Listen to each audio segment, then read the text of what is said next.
Hey, Christina here. Welcome to my crystal art series. I'll be taking you through the process behind my courageous underneath painting. Let's go. So through my mood board discoveries, I was really inspired by the idea of using the iris in an eye, bamboo, Egyptian hieroglyphics, sand art, tiger's eye stone, wind effect in the sand, wood textures, tiger in general, ancient ruins, and forestry. And the reasons why I was connecting to all of these pieces was looking into the stone. It had a very ancient feel to it, but it also gave me that feeling of an animal, the wilderness, and how sand art acts when it's layered upon something. And I also saw forest within it too, because of its dark and light contrast and how the colors merge together. So it's very feathery at the edges when they meet. So from there I thought of the forest. I also saw some wood texture and bamboo within the stone itself because of its lining texture, and I thought that that was really neat, and I really wanted to add that into it.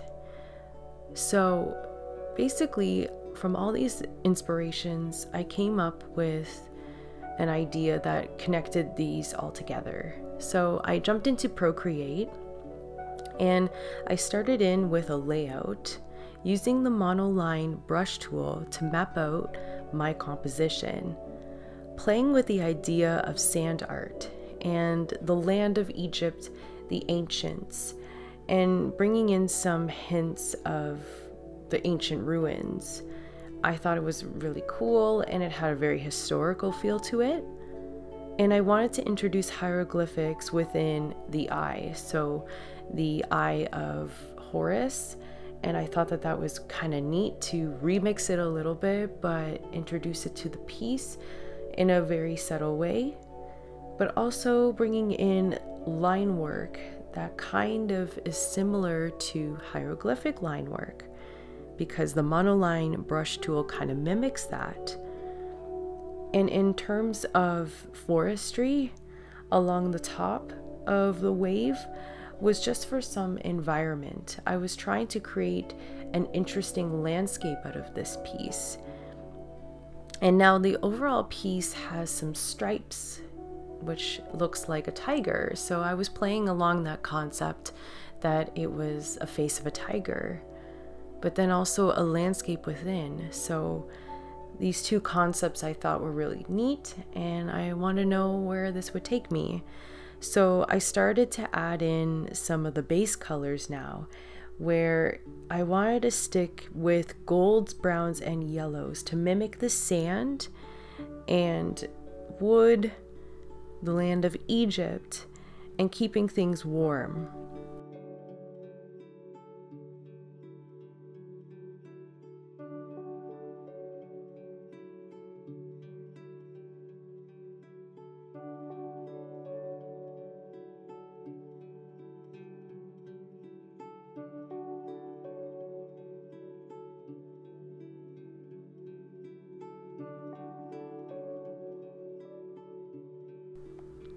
And then moving on to adding in some texture now.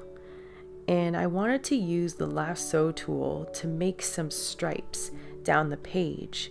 To make tiger stripes, I used that lasso tool and the airbrush tool to mix up lights and dark shades of golden yellow using that soft brush. And I kept this texture very subtle, but I wanted to really showcase some of the tiger within the stone. And I thought it was a really cool approach, and the lasso tool was really fun to work with too, because I got to freehand it, and that's something that I'm actually practicing in Procreate.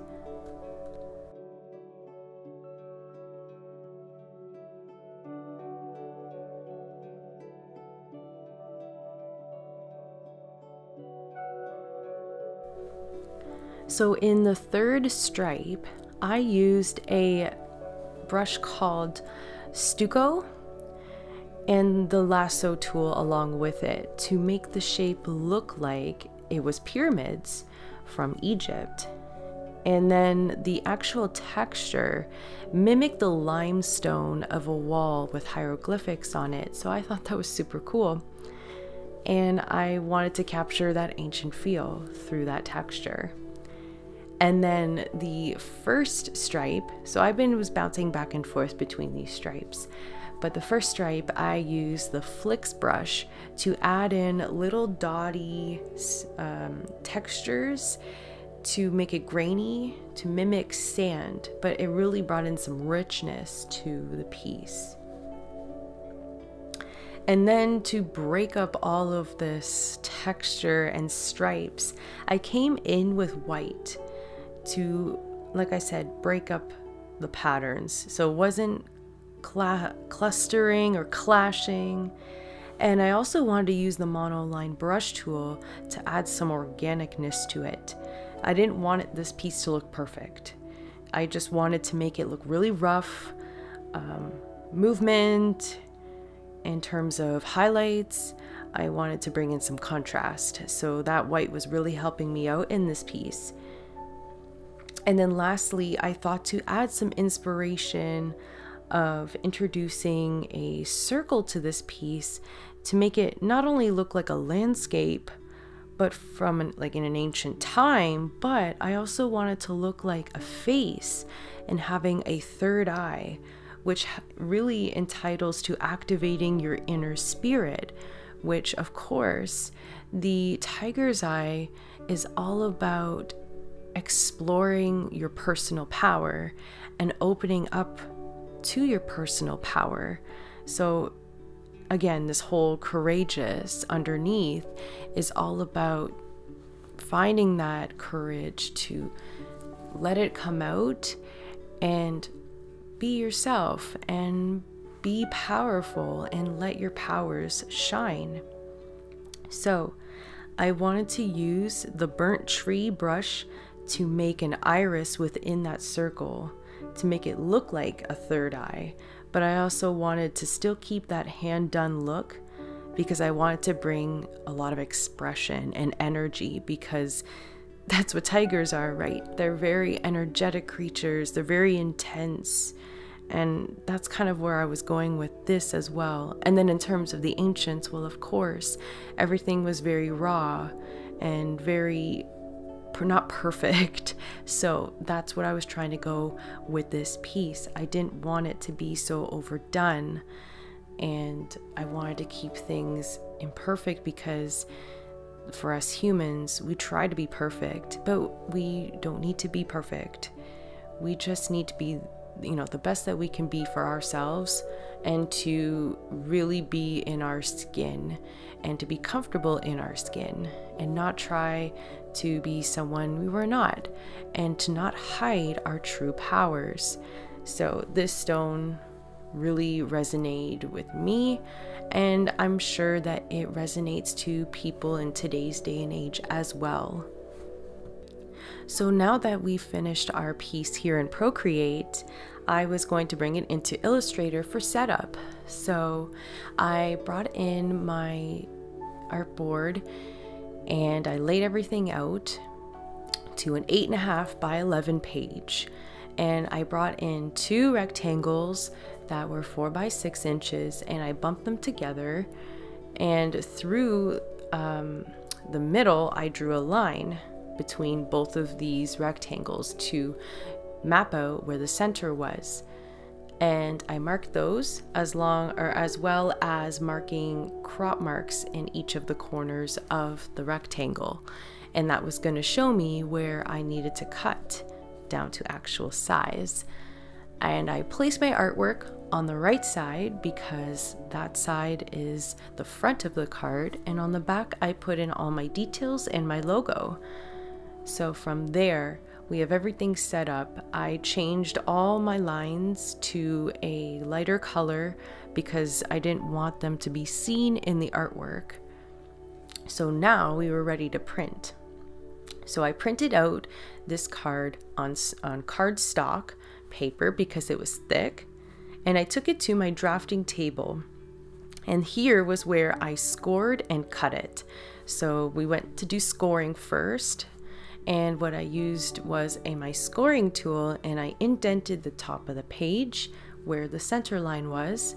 I flipped it over on its back, and then I finished that indent all the way down so that the card would fold in a seamless way and everything was clean.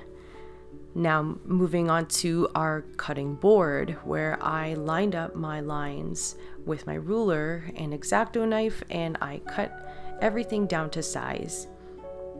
And then lastly, with my bone tool, I cleaned up the fold by running it down the side of its fold line, and that helped to keep it in place and keep things clean.